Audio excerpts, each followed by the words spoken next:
অনেকগুলি অ্যালবাম আছে। হ্যাঁ 14 সালে সোলো অ্যালবাম বের করেছিলাম সিটি জোনের ব্যানারে। City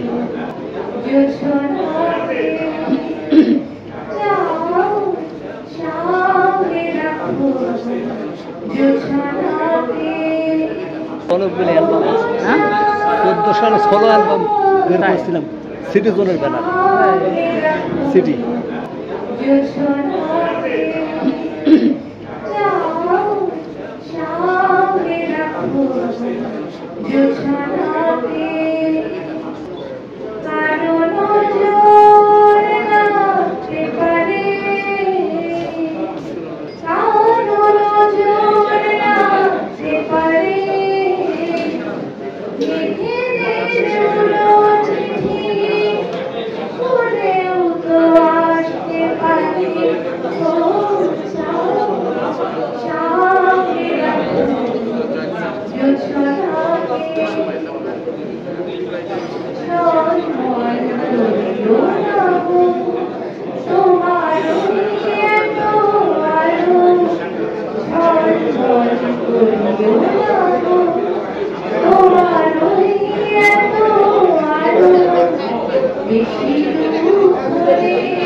thank you thank you thank you.